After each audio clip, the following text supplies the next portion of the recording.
Hello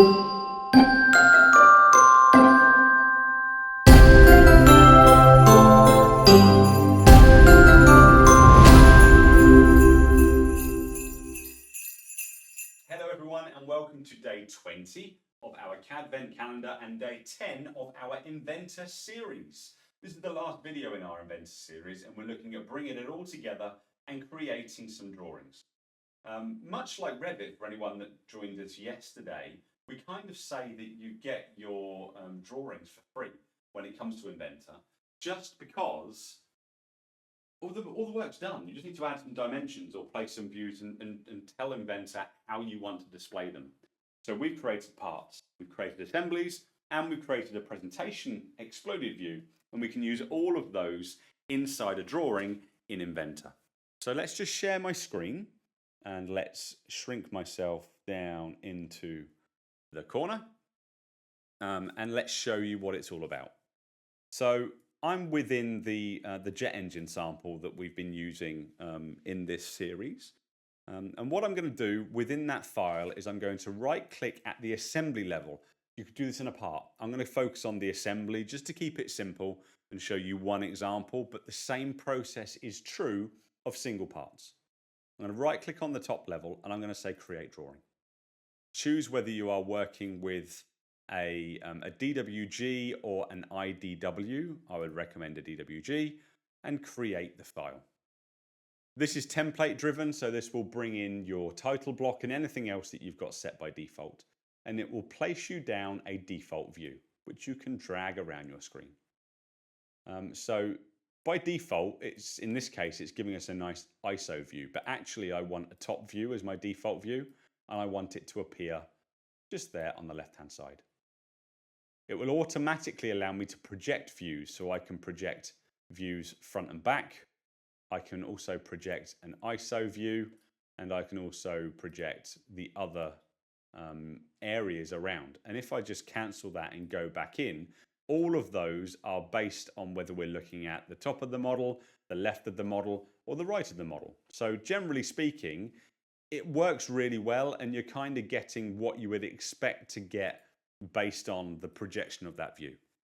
And in your template, you can choose whether you are third angle projection, first angle projection.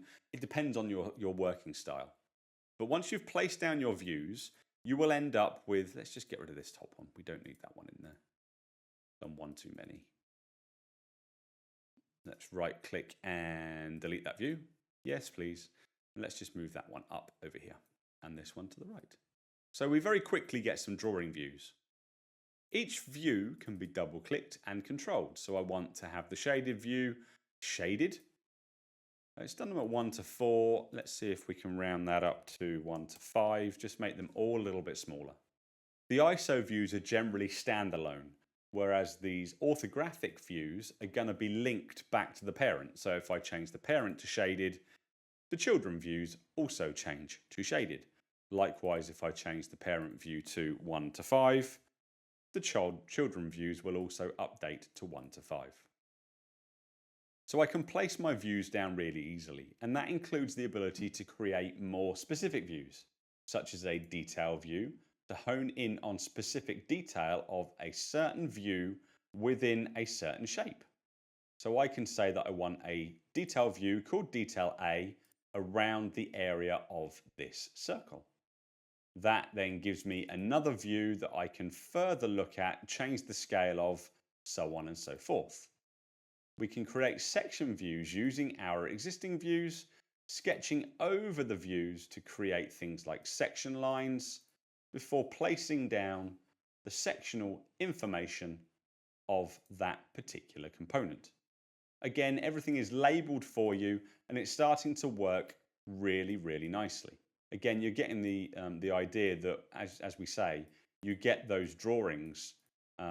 It's doing all that work for you. All of those views are created. You just need to detail them and tell Inventor what to do with them. We can have as many sheets as we need, so we can add and amend sheets as we go through. And absolutely, we have a full suite of annotation tools where we can start dimensioning.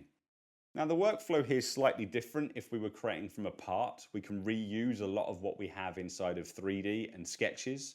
But in this case, if I grab a dimension, I can really happily start dimensioning this component and start getting diameters of different pieces of equipment on the file. I can start dimensioning in my section view and start telling Inventor to give me dimensions where I need them within the file. I can insert text.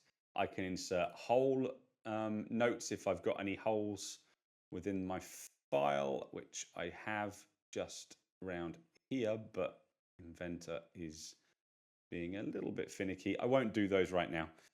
So you get the idea. We can come in and start getting Inventor to give me, there we go, hole and thread notes. It doesn't help when it's not my assembly. I don't know quite how it's been modeled up. But we can start to really pull the information from the model and get Inventor to work with us from that perspective. This is an assembly. So I can go and place a parts list of a view, and I can place that parts list down. I'm actually going to do that on a new sheet. So I'm going to create a new sheet on my drawing here. And on this new sheet, I'm going to place down a base view using my IPN, my exploded view, where I can link between the different views that I saved on that file, those snapshots. Let's grab the exploded view and press OK. We're going to make this a little bit bigger at a 1:5. And you can see that that places that exploded view down really nicely. And again, I can control the look and feel of that view. I could then annotate a parts list using that view, pressing OK, to place down a top level BOM of that particular drawing. I can come in, oops, don't double click the part. I can come into that, that parts list and I can start controlling it. So when you're placing it, rather than just leaving the default options on, I can say parts list, this view, and I can start saying that I want to have a parts only list rather than a structured list.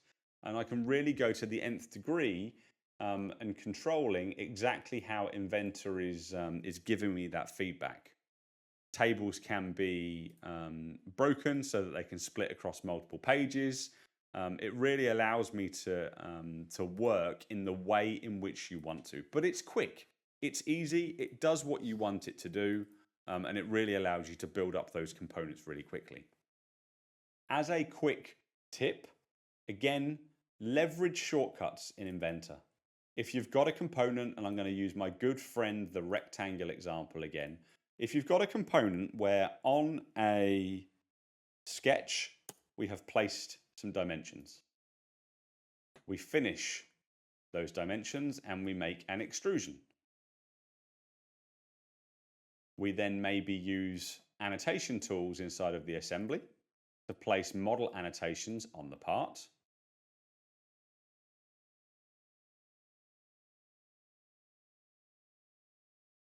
Like so.